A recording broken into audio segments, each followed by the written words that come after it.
common dynamic I see in breakups is that the person who gets broken up with struggles to forgive themselves for having been too late.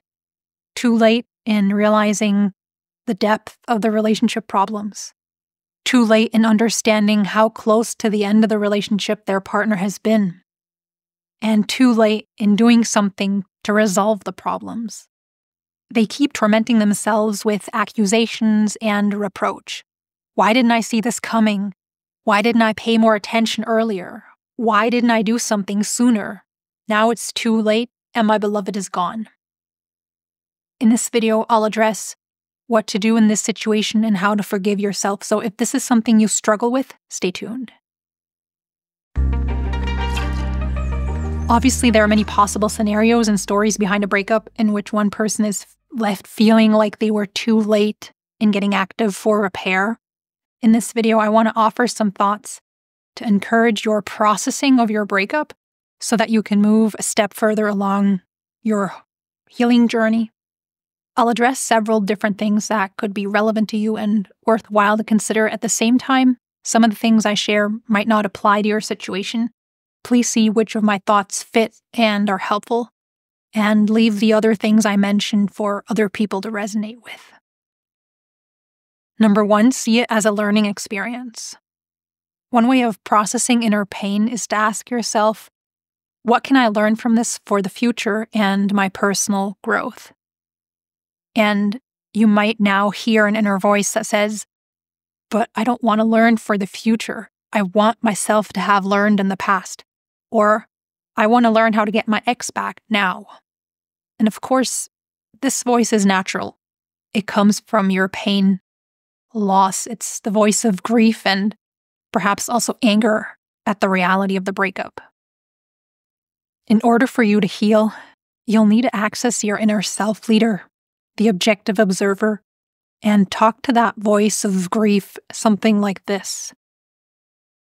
I'm noticing a lot of frustration, grief, and upset inside me. I'm noticing the thought, I don't want to learn for the future. I want my ex back. These feelings and thoughts are natural and okay.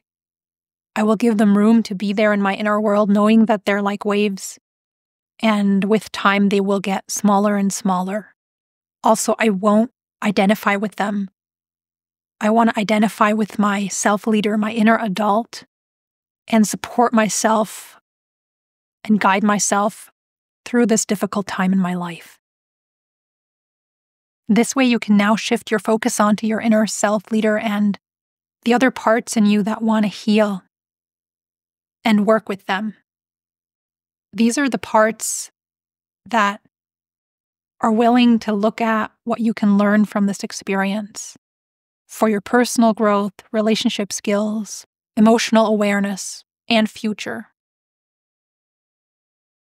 What are meaningful things you can take away from this experience that have the potential to change you in profound ways? In which ways do you want to cement and build on these insights by developing more skills? Thought number 2, let go of self-blame and shame. It's important to be accountable, to take responsibility and learn from mistakes. That's what the first thought was about. At the same time, you're not helping yourself by being hard on yourself in a cold, unforgiving, and self-rejecting way.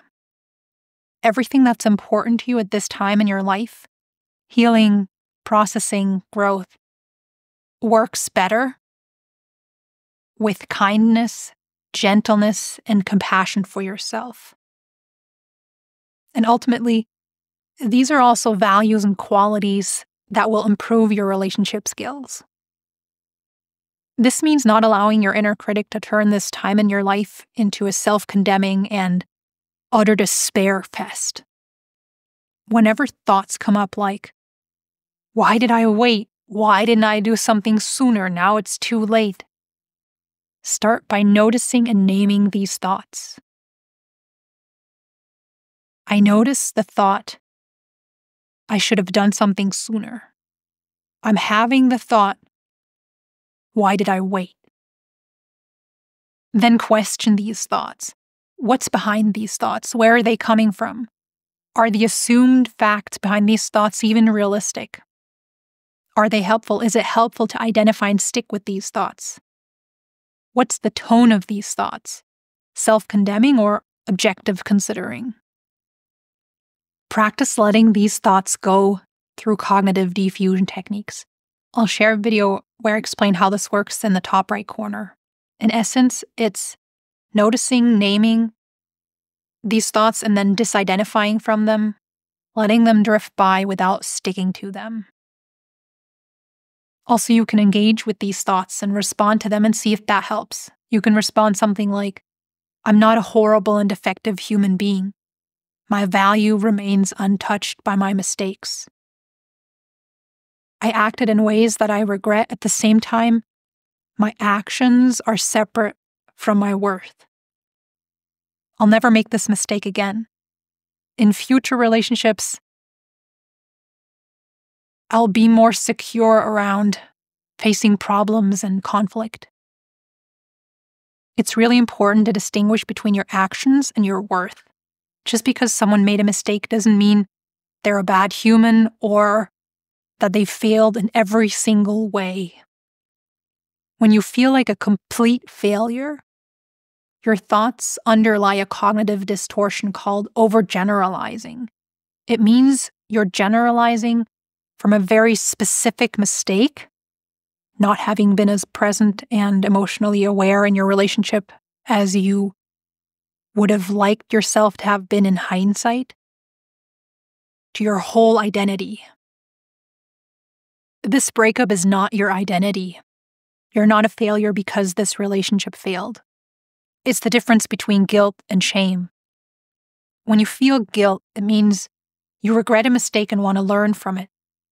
When you feel shame, it means you're thinking about yourself in a way that makes you see yourself as fundamentally broken and wrong, like you're unlovable, incapable, and worthless as a whole.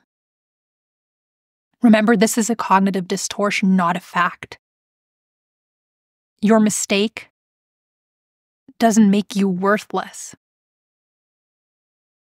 Your mistake on the outside doesn't change anything about your worth on the inside.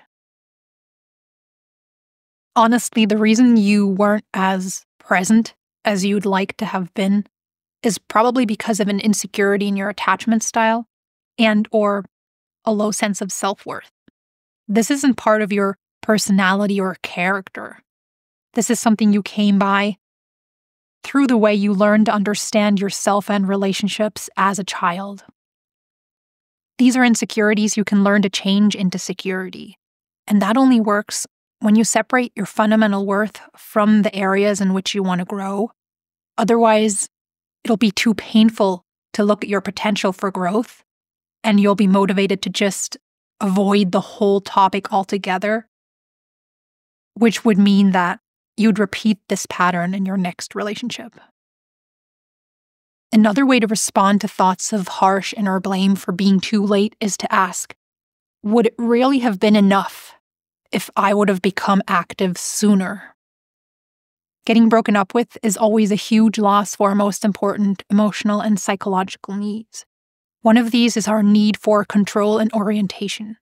To be well, we need to understand life and relationships and feel like we can foresee and influence outcomes reasonably well. When you get broken up with, before you were able to actually do something to solve the problems in the relationship, that's a huge loss of control. Because this loss of control is so uncomfortable, your psyche tries to make that discomfort go away by regaining control. And one way it does this is by assuming more agency than you have or ever had. The problem is, this exaggerates the immensity of your mistake and makes you feel tormented by regret in an over-the-top way.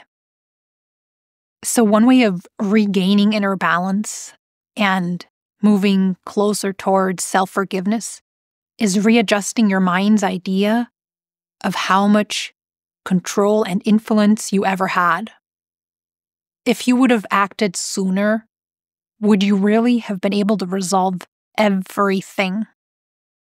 In some cases, yes. In some cases, no.